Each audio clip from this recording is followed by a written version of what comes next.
कस्तरति कस्तरति मायां यत्संज्ञांस्त्यजति यो महानुभावं सेवते इथपर्यंत. ही माया नदी कोण तरुण जातो असा नारद प्रश्न विचारतो. साधक विचारतो प्रश्न. नारदांनी एक प्रश्न उपस्थित केला की ही माया नदी कोण तरुण जातो. ही माया दुर्लंघ्य आहे. वस्तुतः जी नाही ती सत सारखी भासते. मृगजय तरुण जायला काय करावं. पुष्प तोडायला काय करावं. त्याच्यासारखीच माया तरुण जायला काय करावं असा प्रश्न आहे. मुक्त होता तरी बळे झाला बद्ध जीवनिया छंद माझे माझे असं झालं. पाप पुण्य अंगी घेतले लागून वर्म नेणे कोण करता तो. तुका म्हणे गेले गेले वायाविन जैसा मृग शिण मृगजळी. हे असतच आहे. त्या असतात्मा बाहेर पडायला काय करावं असा प्रश्न. असत आहे, खोटच आहे, त्यांना बाहेर काय पडायचं आहे. पण खोटं आहे ते खऱ्यासारखं भासतं ना. जोपर्यंत स्वप्नामध्ये आहे तोपर्यंत घाबरलेला आहे ना, ओरडतोय. त्याला मोकळे करायचं झालं त्या स्वप्नात तर जाग करणे हे जसं आहे तसं की नाथिली माया, खोटी माया ती तरायला काय करावं. जे नाही ते तरायचं. वस्तुतः आभास केवळ आभास, त्या आभासाच्या पलीकडे जायचं आहे. आभासाने आम्हाला ग्रासलंय, स्वप्नाने आम्हाला घाबरवलंय. मग त्याला काय करावं हा जेव्हा प्रश्न येतो की जीव आपला अज्ञान सोडायला तयार नाही. अज्ञानाच्या पोटी जी काही सुख दुःख आहेत, निंदा स्तुती आहे, पाप पुण्य आहे, माझं तुझं आहे, यालाच माया असं म्हटलेलं आहे. मायेचं हे स्वरूप आहे. ह्या असत आहे पण अज्ञानाच्या पोटी आहे. त्या अज्ञान जायला काय करावं असं. कस्तरती कस्तरती माया म्हणजे ते जे अज्ञान आहे ज्याच्यामुळे ही माया दिसते आहे. वस्तुतः भक्ताला सगळं विश्व ब्रह्मरूप दिसतं. भक्ताला रामच सगळ्या ठिकाणी आहे असं वाटतं. पण भक्त असे हजारात लाखात एक, बाकीचे सगळे आहेत ते त्यांना माया या नावाचा पदार्थ आला. त्यांना सत्यच वाटतं. ते नामरूप वर्ण आकार सत्य वाटतं. ते जाईपर्यंत तिकडे सत्य वाटतं. मग हे सत्य कशामुळे वाटतं. अज्ञानाच्या पोटी. अज्ञान जायला काय करावं. यो महानुभावम सेवते, जो संतांची सेवा करतो. निर्ममो भवती, ममत्व रहित होत. ममत्व हेच मायेला कारणीभूत आहे. निसंग जर एखादा मनुष्य असेल, बा ही वस्तू आहे ठीक आहे, मला काय उपयोग करायचा केला आहे, संप्रकार ही माझी आहे, ही कोणाला देणार नाही, कोणी नेलं तर नेलंच बसणार, हे जे काही तंत्र याला ममत्व म्हणायचं. पुष्कळ गोष्टी ममत्व रहित कशा असतात. माणसं एक फार मोठा सत्पुरुष होता, पण तो राजाही होता. त्याचा मोठा व्यापार असे परदेशात. तर त्या बुद्धिबळ असं खेळत असताना आपल्या एका मित्राबरोबर कोणीतरी येऊन दूतांनी त्याला बातमी सांगितली किंवा आपलं या महत्वाच्या खूप किमती मालाची जी काही बोट भरून येत होती ती बुडाली. ठीक आहे म्हणाले, परमेश्वराची इच्छा. तो आपल्या बुद्धिबळ खेळण्यात रंगून गेला. काय नाही तेवढंच, परमेश्वराची इच्छा.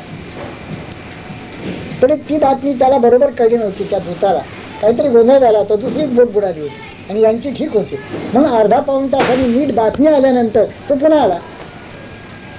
महाराज म्हणाले आपली बोट ठीक आहे, परमेश्वराची इच्छा. जर आपण असतो तर बुद्धिबळाचा खेळ संपून डोक्याला हात लावून काय म्हणतो बोट बुडाली, हे ममत्व. दुसरं काही ममत्व याचा दुसरं काही अर्थ नाही. ममत्व. कोणाची 100 रुपयाची नोट जर रस्त्यात पडली किती त्याला वाईट वाटतं. ममत्व रहित होण्याचा एकच मार्ग आहे परमेश्वरावरचं प्रेम वाढवणं. जर आपण ते करू शकलो तर मग या असत गोष्टींच्या विषयी जे ममत्व वाटतं ते वाटणार नाही. त्याचा आपण उपयोग करू, कारण आपण असतामध्येच आहोत ना, उपयोग करायलाच पाहिजे. पियाला तहान लागलं म्हणजे पाणी पाहिजे की नाही? पाणी अत्यंत असत आहे म्हणून तहान भागत नाही. पाणी असत तर तहानही असत, मीच असत. आचार्य पळत होते म्हणजे ते रस्त्याने चालले होते या जंगलातनं, अरण्यातनं. माझ्याला हत्ती त्यांच्या मागे लागला, ते पळायला लागले. तर एक शिष्य त्यांचा म्हणाला की आचार्य हत्ती मिथ्या. आणि तो शिष्य भराभर झाडावर चढला. हत्ती मिथ्या. ते पळता पळता म्हणाले बटो पलायन अपि मिथ्या. हत्ती जर मिथ्या आहे तुझ्या दृष्टीने, जर तू ज्ञानी झाला असला आणि हत्ती जर मिथ्या असेल तर माझं पळणं हे काय सत्य आहे का? हेही मिथ्या. ममत्व कसं असतं याची कल्पना आपण करून घ्या. प्रत्येक गोष्टीवर आपलं ममत्व असं मला वाटतं. पिशवी जरी हातातली असली मंडईतली, त्याच्यावर देखील माझी पिशवी आहे, त्याला कोणी हात लावता का? काय काय घरात नाही तर हे काय माझा आहे, त्याला हात नाही लावायचं. आधी पंचायत इथूनच सुरुवात, लहान मुलापासून सुरुवात ममत्वाला. माया जर तरुण जायची असेल तर ममत्व रहित होणं, निसंग होणं आणि संतांची सेवा करणं, या 3 गोष्टी या 2 सूत्रात सांगितल्या. कस्तरती कस्तरती माया या संज्ञा त्यजती यो महानुभावम सेवते निर्ममो भवती. एवढंच नारदीय भक्ती सूत्र नेमकं सांगितलंय सूत्रामध्ये काय करायला पाहिजे आणि आपण कुठे कमी पडतो तेही लक्षात येतं. आपलं ममत्व काय नाही, आपण संतांची सेवा करू शकत नाही मनःपूर्वक आणि निसंग होऊ शकत नाही, माया करू शकत नाही. सरळ संग रहित होणं, देहावरचं ममत्व सोडणं, निर्मम होणं, देहाच्या अंगाने जेवढ्या वस्तू दिसतात त्याच्यापासून आपण अलिप्त होणं. व्हायला एकच उपाय आहे खरं म्हणजे यो महानुभावम सेवत्याचा उपाय. आपण जर सर्वस्व फेकून देऊ शकलो संतांच्या ठिकाणी तर निश्चितपणे समजा मायेतनं तो तरुण जातो, पण निर्मम होतो, ममत्व रहित होतो. ते संत काय बघायचे असेल ते बघून घेतात, आपल्याला काही त्याचा उद्योग. असं विचार करण्याचं कारण नाही की आपण सर्वस्व दिलं समजा आणि ते सापडले तर मायेत, असा ही बुद्धी. बुद्धीचं काम नाही, भावाने फेकूनच द्यायचं, संपलं काम, आपलं काम संपलं. आपण फेकून दिल्यानंतर ममत्व रहित होतो, निसंग होतो, दोन्ही गोष्टी होतात. आणि म्हणून शरणागतीला जे अतीव महत्व परमार्थामध्ये आहे. संबंध भगवद्गीता सांगितल्यानंतर तमेव शरणं गच्छ सर्व भावेन भारत तया अहम वाचा, पहिला अहम वाचा चित्त अंग देऊन या शरणरी. हे सांगायचं कारणच आहे की ते झाल्याखेरीज ममत्वही जाऊ शकत नाही. मग तो काय म्हणतो, ममत्व सद्गुरूंचं, माझं ह्या सगळ्या जेवढ्या वस्तू दिसत आहेत माझ्या सकट, याचं सगळं स्वामित्व माझ्या सद्गुरूंचं आहे.